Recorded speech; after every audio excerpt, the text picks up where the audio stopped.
What if I told you that one of the most common health habits in the world, something millions of seniors do every single morning with a glass of water, is being flagged by top cardiovascular experts as a toxic habit for the aging heart? It sounds like a paradox.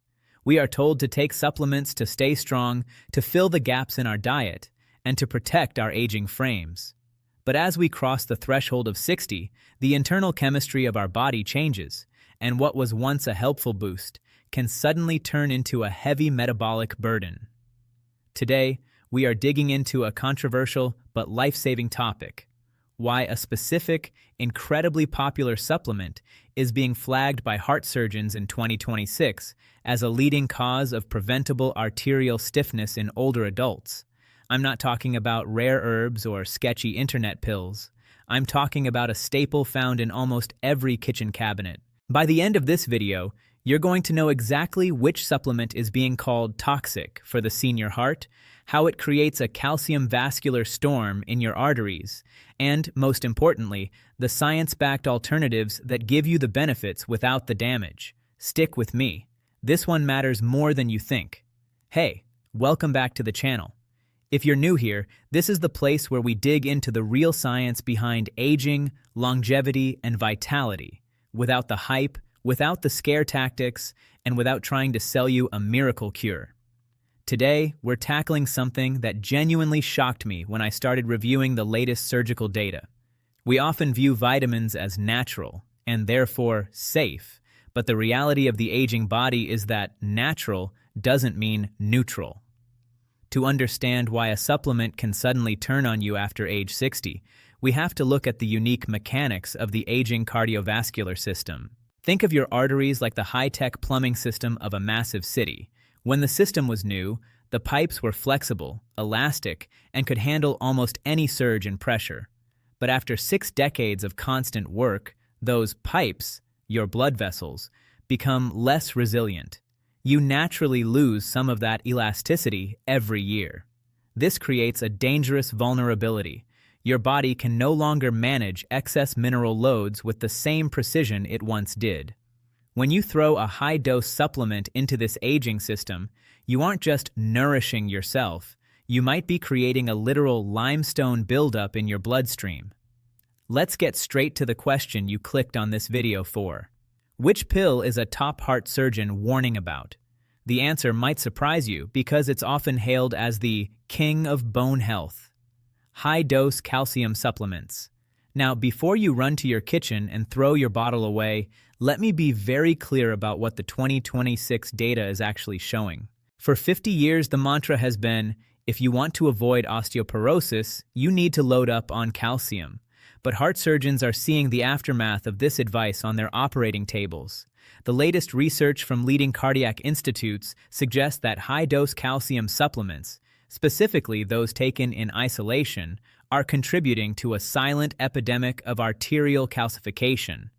This is the literal hardening of the heart valves and the vessel walls, turning soft, flexible tissue into something more like a brittle seashell.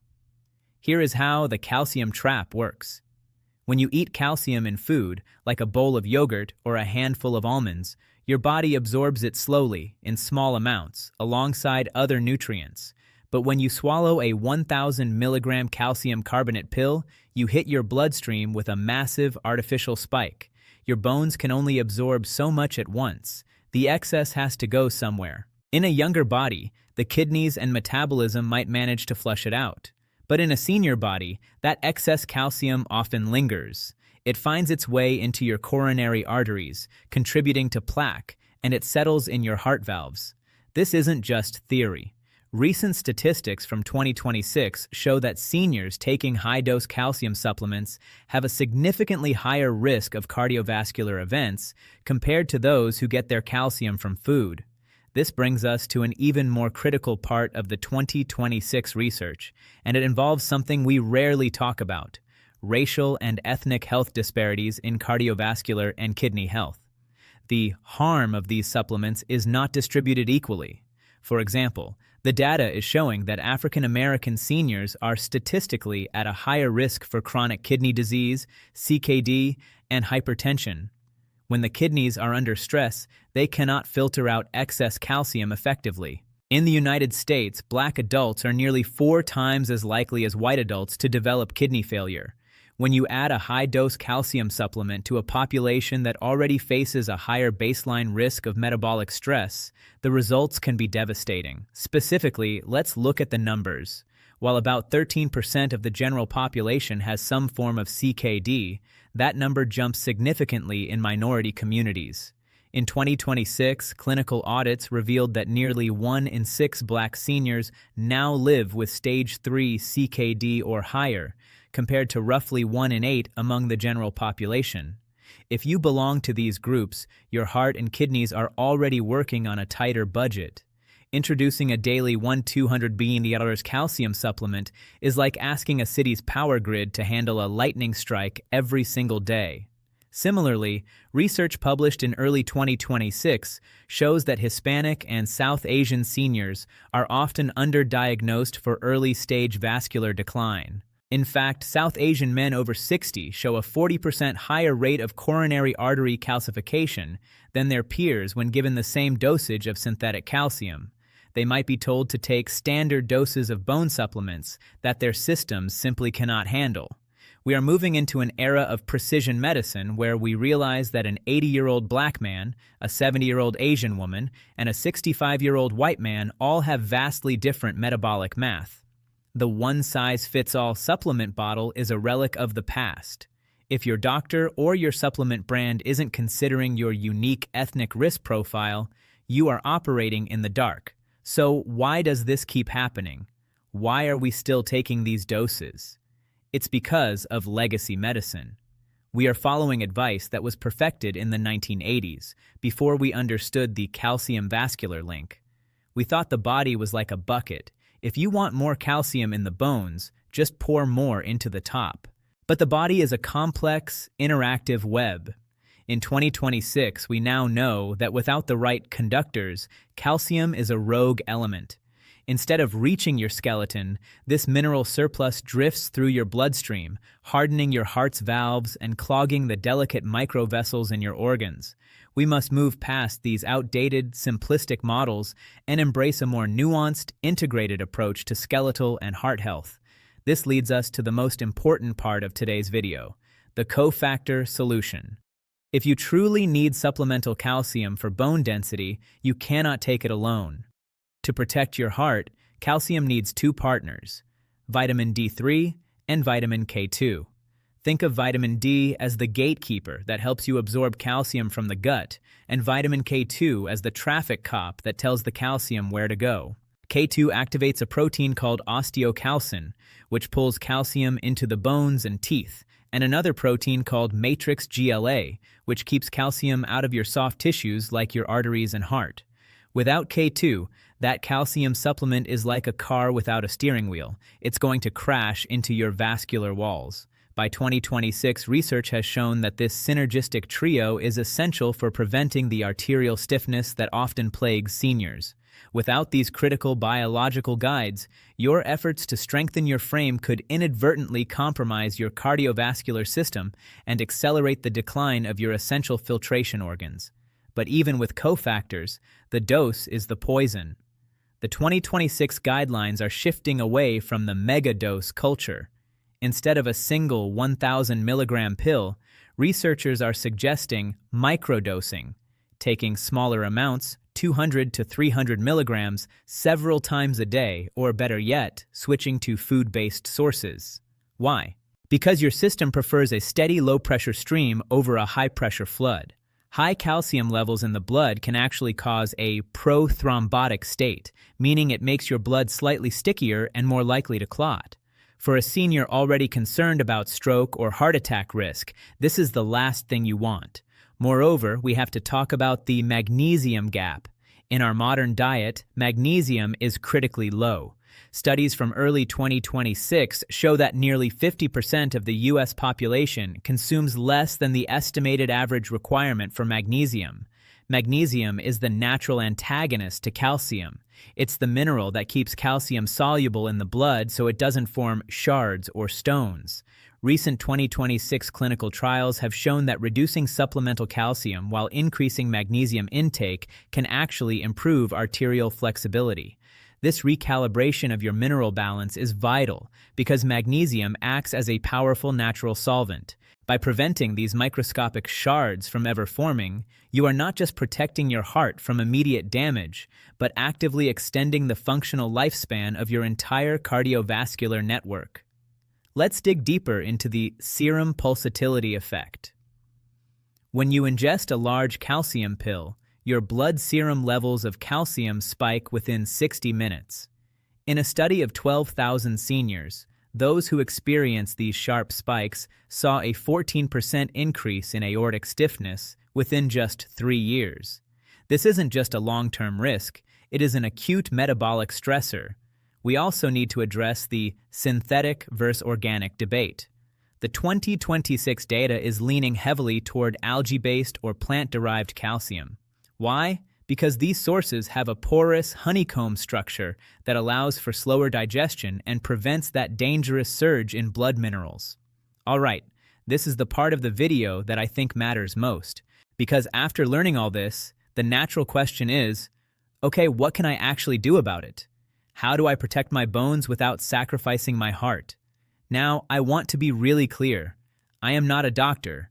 I am a science communicator digging into the latest research. Always talk to your own medical team before making significant changes, especially if you have pre-existing conditions like diabetes or hypertension, which already put a strain on your cardiovascular system. First, prioritize whole food calcium. The body recognizes the calcium in sardines, with bones, kale, collard greens, and fermented dairy far better than a crushed-up rock in a pill. When you get calcium from plants, it usually comes with fiber and magnesium. One of the most consistent findings in 2026 nutrition research is that a diet rich in diverse plant foods actually helps your gut bacteria produce small amounts of vitamin K, further protecting your heart. Second, hydration and electrolytes. If you are taking any supplements, you must keep your blood volume stable. Water dilutes the concentration of minerals in your blood. For a senior, thirst signals are often weaker, meaning you are likely more dehydrated than you feel. If your blood is thick due to dehydration, those calcium spikes become even more damaging to the lining of your arteries. Aim for consistent small sips of water throughout the day. Third, demand a calcium score scan. If you have been taking high-dose calcium for years, ask your doctor about a CT coronary calcium score. This test measures exactly how much calcified plaque is already in your heart's arteries. In 2026, we are using this as a vital checkup for seniors. If your score is high, it's a clear signal that your current supplementation strategy is doing more harm than good and needs an immediate pivot. Fourth, be wary of hidden calcium in antacids. Many over-the-counter antacids are essentially giant pills of calcium carbonate. If you are taking a daily antacid for reflux and a daily calcium supplement, you are hitting your heart with a double whammy. If you're over 60, managing reflux through diet, like avoiding acidic foods before bed, is much safer for your heart than relying on calcium-based tablets. Fifth, focus on weight-bearing movement. We take calcium because we're afraid of fractures, but the latest longevity data shows that your bones don't just need bricks, calcium. They need blueprints. Stress, walking, resistance bands, or even standing on one leg tells your body to strengthen the bone matrix. You can have all the calcium in the world, but if you aren't moving, your body won't use it. It will just circulate in your blood looking for a place to settle, and usually that place is your arteries. Sixth, consider the silicon factor. 2026 research has highlighted silicon as a forgotten hero for bone health. Unlike calcium, which provides the hardness, silicon provides the flex. Brittle bones break, flexible bones bend. By focusing on orthosilicic acid, found in oats and green beans, you can build bones that are resilient without over-calcifying your heart. Let's also look at the sleep-heart axis. Recent 2026 studies have highlighted that our heart rate and blood pressure drop significantly during deep sleep, a process called dipping. This is when your arteries get a much-needed break. If you are taking a massive mineral supplement right before bed, you might be interfering with the natural metabolic clearing that happens at night. If you must supplement, do it earlier in the day when your activity levels are higher. I want to zoom out for a second because this research represents a massive shift in how we think about healthy aging. For decades, the goal was supplementation at all costs. But in 2026, the goal is shifting to metabolic efficiency. We are realizing that the aging body is a delicate ecosystem. When we intervene with aggressive doses of anything, even vitamins, we risk disrupting the balance that keeps our vital organs running. This changes the game. It means that being a healthy senior isn't about how many pills you can fit into a weekly organizer. It's about how well your circulation is working. It's about energy. It's about avoiding the medical treadmill where you take one pill to fix your bones, only to need another pill to fix the heart issues caused by the first one. We are seeing a rise in deprescribing in 2026, where heart surgeons and geriatricians are actively helping patients remove unnecessary supplements to improve their overall heart health. There are researchers right now working on heart-safe bone nutrients, things like strontium and specific collagen peptides that support the bone matrix without the mineral load risks of calcium. We are entering an era where we can protect our skeletal system without putting our heart in the crosshairs. Until those are the standard, we have to use our wisdom to navigate the current supplement aisle. I know this information might feel a bit overwhelming. We've been told for so long that calcium is the good guy. It's hard to see it as a potential traitor, but I want you to feel empowered, not afraid. You are the CEO of your own health. A doctor is a consultant, but you are the one who lives in the body. When you understand the math of your aging body, you can make better choices. You can choose the yogurt over the pill. You can choose the walk over the antacid. If there's one thing I want you to take away from this video, it's this. Your heart is the engine of your longevity. It is the silent worker that keeps every other cell in your body alive. In your 60s and beyond, the most powerful thing you can do for your health isn't to add more stuff into your system. It's to protect the elasticity and health of your blood vessels. Your health span, the years you live in good health, depends directly on the health of your microvasculature, and nothing protects those tiny vessels like a balanced, low-stress mineral environment. Additionally, we must mention proton pump inhibitors, PPIs. Many seniors take these for acid reflux, but they actually prevent the absorption of magnesium while paradoxically increasing the risk of calcium-related heart issues. If you are on a PPI and a calcium pill, you are in a calcium-magnesium mismatch that is particularly dangerous for heart rhythms. We also have to look at the vitamin D overshoot. While D3 is essential for calcium absorption, too much of it, over 5,000 IU daily for some, without enough vitamin K2 can actually accelerate the very calcification we are trying to avoid. In 2026, we are seeing clinicians recommend a golden ratio of 100 mcg of K2 for every 2,000 IU of D3 to ensure the minerals stay mobile. If this video helped you, please hit the like button. It helps get this message to other seniors. Subscribe so you don't miss our next deep dive into habits that boost heart elasticity and natural energy. Drop a comment down below. Do you take a daily calcium supplement? Have you ever had your heart's calcium score checked? Do you find it hard to get enough nutrients from food alone? I read every single comment, and your stories are what drive the research for these videos.